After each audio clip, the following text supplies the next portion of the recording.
In one Texas subdivision, a homeowner just watched his listing sit for 214 days, while Zillow's own estimate dropped $61,000 underneath him, twice. I'm not talking about some rumor from a Facebook group. I'm talking about the actual price history tab, the actual price cut timestamps, sitting right there for anyone willing to look.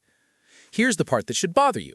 Zillow's algorithm updates on a lag. It's built on comps, recent closed sales, which means by the time the number on your screen catches up, the real market has already moved again. So while everyone's refreshing Zillow thinking they're seeing today's price, in some of these 10 states, they're actually looking at last month's ghost. I spent the last few weeks pulling county recorder data, MLS drops, and builder incentive sheets across the 10 fastest falling housing markets in the country, because the headlines are telling you the market is cooling, and that phrase is doing a lot of quiet work to keep you calm. It's not cooling. In some of these zip codes, it's in freefall, and the platforms everyone trusts to tell them the truth are structurally incapable of keeping up in real time.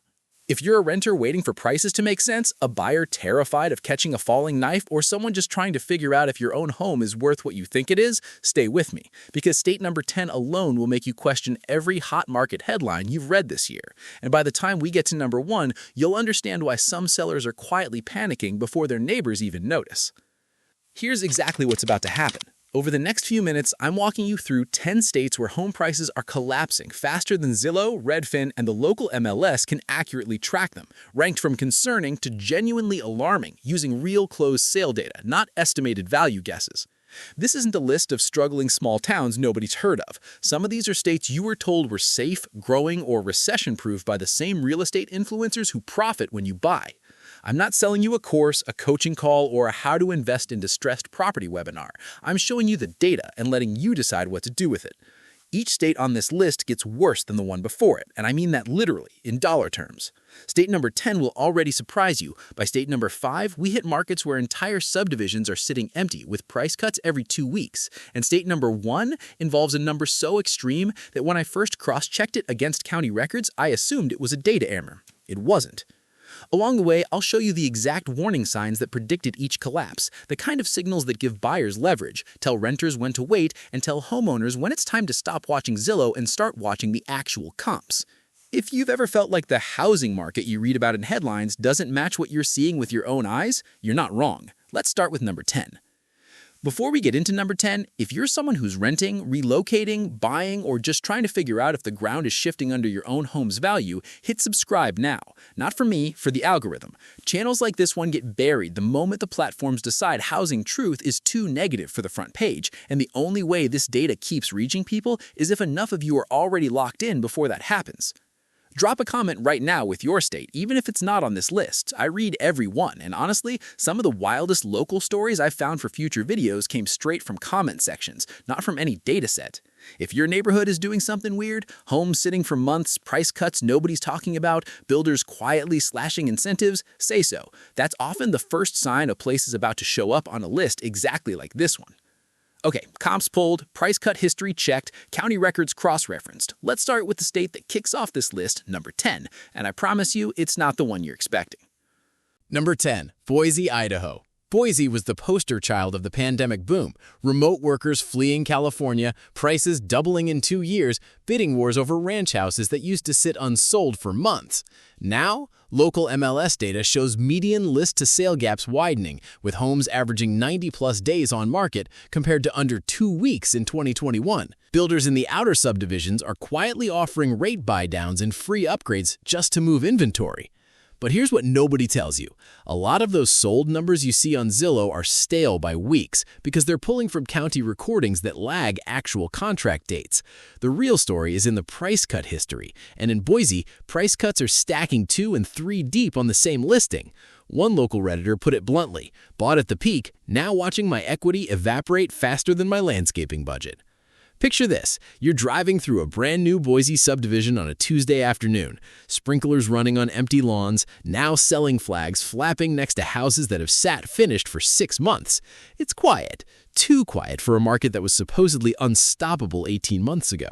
Comment Team Boise if you saw this coming, or didn't expect this if you're surprised. Because number 8 isn't just a slowdown, it's a market where builders are now paying buyers closing costs just to avoid sitting on unsold inventory through winter. Number 9. Cape Coral, Florida. Cape Coral was supposed to be Florida's answer to the affordability crisis. New construction everywhere, canal front lots, sunshine at a reasonable price. Instead, builders here are now covering buyers' closing costs and offering 2 full points off mortgage rates just to get contracts signed. County permit data shows thousands of finished homes sitting empty for months, something this market hasn't seen since 2008. But here's what nobody tells you. It's not just rate fatigue. Property insurance premiums in parts of Cape Coral have tripled since 2022, and some buyers are walking away from signed contracts after seeing the actual annual insurance quote, a number that never shows up on the Zillow listing page. One local put it this way on a neighborhood forum. The house is $340,000. The insurance is basically a second mortgage. Picture this. You're touring a brand new 3-bedroom near a canal. Fresh paint smell, sprinklers ticking, not a single moving truck on the block. The agent mentions almost as an afterthought that the insurance quote might be a bit higher than expected. That's your first real warning in any of these markets, when the agent brings up insurance before you ask. Comment Team Cape Coral if this changes how you'd shop for a home down there, or didn't know that if the insurance angle caught you off guard. Because number 8 takes the same insurance problem and multiplies it across an entire state that used to be considered the safest bet in American real estate. Number 8. Texas Hill Country, Austin Metro. Austin was the loudest success story of the remote work boom. Tech money pouring in, prices up over 40% in 18 months at the peak. Now it's become the loudest cautionary tale. County records show some Hill Country zip codes down 15 to 20% from 2022 highs. And unlike Boise or Cape Coral, this isn't just new construction sitting empty. Existing homeowners who bought at the peak are now underwater on paper. But here's what nobody tells you. Austin didn't just overbuild, it overbuilt at the exact moment several major tech employers quietly scaled back their return-to-office relocation packages.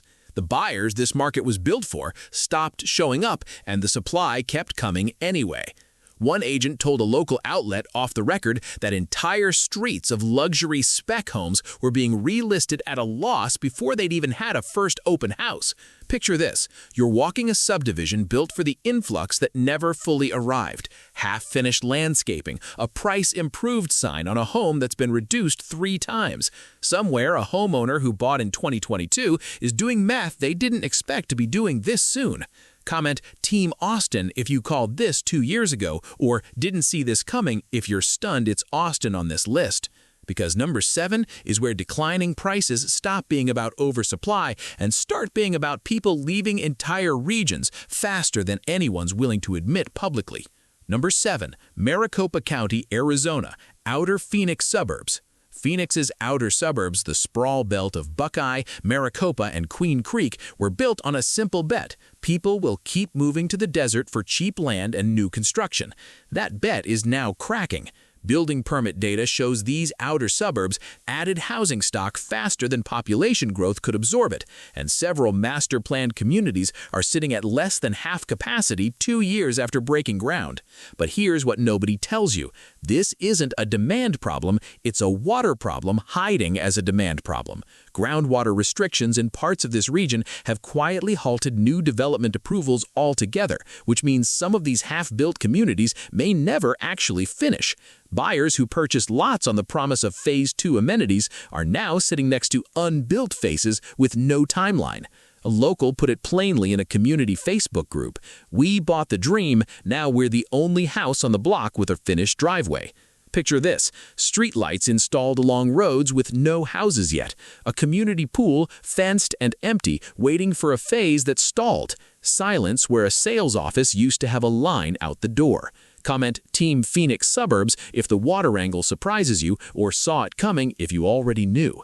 Because number 6 is where declining prices stop being about oversupply and start being about people leaving entire regions faster than anyone's willing to admit publicly. Number 6. New Orleans Metro, Louisiana. New Orleans has always had a strange housing story. Cheap by coastal standards, rich in culture, and quietly bleeding population for over a decade. What's changed is the pace. Recent census estimates show parts of the metro losing residents faster than almost anywhere else in the country. And MLS data shows inventory piling up in neighborhoods that used to turn over in weeks. But here's what nobody tells you. It's not just population loss, it's insurance collapse layered on top of it. Several major carriers have pulled out of Louisiana entirely, leaving homeowners with a state-backed insurer of last resort that costs dramatically more for dramatically less coverage. Sellers are discovering that buyers can't get financing approved because no insurer will write a policy at any reasonable price. One homeowner told a local news outlet she'd cut her asking price 4 times and still hadn't gotten a single financeable offer. Picture this: a beautiful 100-year-old shotgun house, freshly renovated, priced well below what it would have sold for in 2019, sitting untouched. Not because nobody wants it, because nobody can insure it. Comment Team New Orleans if the insurance crisis is bigger than people realize, or had no idea if this is new information, because number 5 is our midpoint, and it's the first state on this list where the collapse isn't regional. It's happening in almost every metro area at once. Number 5, California. Mid-list checkpoint. Before we get into number 5, this is the one I asked you to wait for. If you've made it this far, you already know this isn't clickbait. So if you haven't subscribed yet, now's the moment, because number 5 through number 1 get significantly more extreme. And I don't want you missing the ones with the biggest numbers on this entire list. California is where this stops being a regional story and becomes a statewide one. Multiple metro areas, Sacramento, the Inland Empire, parts of the Bay Area, are showing median price drops of 10 to 18% year over year, according to state association data. That's not a normal seasonal dip. That's a market repricing in real time, while the national narrative still calls California unaffordable but stable. But here's what nobody tells you. Insurance non-renewals are compounding with high property taxes and an exodus of residents to lower-cost states, creating a rare combination: falling prices and falling demand at the same time. Normally, one drives the other. Here, they're both collapsing together. One Sacramento area agent described it as a market where sellers are competing with each other to drop price first. Picture this: an open house with more agents than potential buyers walking through it. Everyone quietly aware that the number on the sign will be lower again in 2 weeks. Comment Team California or not surprised, because number 4 takes this exact pattern and applies it to a state most people still think of as recession-proof. Number 4, Denver Metro, Colorado. Denver spent a decade as the safe bet market. Steady appreciation, strong job growth, none of the wild boom-bust swings of Phoenix or Austin. That reputation is exactly why this entry matters. County recorder data now shows Denver area condos and townhomes down double digits from their 2022 peak, with some downtown high-rises sitting at 30% plus vacancy on newer units. But here's what nobody tells you. Denver overbuilt luxury condos specifically for a buyer who evaporated. Out-of-state investors and remote work relocators who simply stopped coming once return-to-office mandates kicked back in. Meanwhile, HOA fees on many of these buildings have spiked 40 to 60% to cover insurance and maintenance costs, making even discounted units functionally more expensive to own than they look on paper. One resident described it in a building forum as buying a mortgage and inheriting a second one called HOA dues. Picture this: a gleaming glass tower downtown, half its windows dark at night, a doorman standing in a lobby built for a population density that never fully materialized. The building looks finished, the market inside it never really was.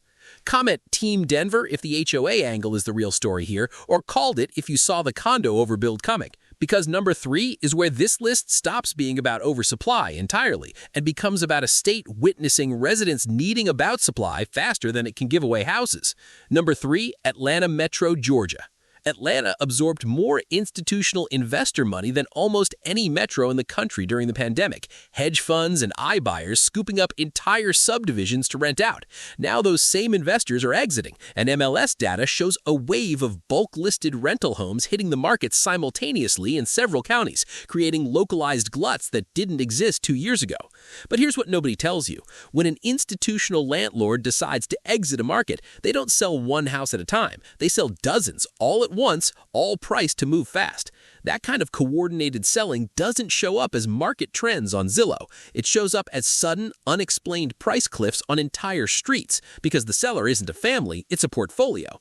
Comment Team Atlanta if institutional selling explains something you'd noticed locally, or wild if this is new to you, because number 2 is where the numbers stop being about metros and start being about a state losing residents faster than it can give away houses. Number 2, West Virginia statewide. West Virginia has quietly become the most extreme affordability story in the country, and not in a good way. Statewide population data shows continuous decline for over a decade, and in several counties, median home prices have dropped so low that houses now sell for less than the cost of materials to build them.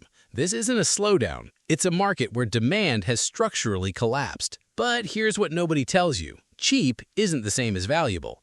Many of these homes are technically for sale, but functionally unsellable. No local buyers, no investor interest, no mortgage lenders willing to write loans on properties below a certain threshold, because appraisals can't support even the tiny asking price. You end up with houses stuck in limbo, too cheap to finance, too remote to flip, too empty to rent. One county assessor told a regional paper that some parcels had more value in the land underneath than the house sitting on it. Picture this, a solid 100-year-old farmhouse listed for $19,000, sitting on a quiet road, windows dark, grass overgrown, not because it's uninhabitable, but because there's simply no one left nearby to buy it. Comment Team West Virginia if this changes how you think about cheap housing, or heartbreaking if the population angle hits different. Because number 1 isn't a story about a struggling state, it's the state where the fastest, most confusing collapse in this entire list is happening right now in real time. Number 1, Florida, statewide condo market collapse. Everything on this list has been building to this. Florida's condo market, statewide, is in the middle of the fastest, strangest collapse of the entire 10. State association data shows condo prices down in double digits year over year in multiple metros simultaneously. Not one city, not one region, the whole state at once. And unlike every other entry on this list, this isn't primarily a demand problem. It's a legal one. Here's the part nobody's explaining clearly. After the Surfside building collapse, Florida passed mandatory structural inspection and reserve funding laws for older condo buildings. Overnight, thousands of buildings were required to fund massive reserve accounts for structural repairs, and HOA special assessments started landing in mailboxes for $30,000, $60,000, sometimes over $100,000 per unit, due almost immediately. Owners who can't pay are being forced to sell at any price just to escape the assessment.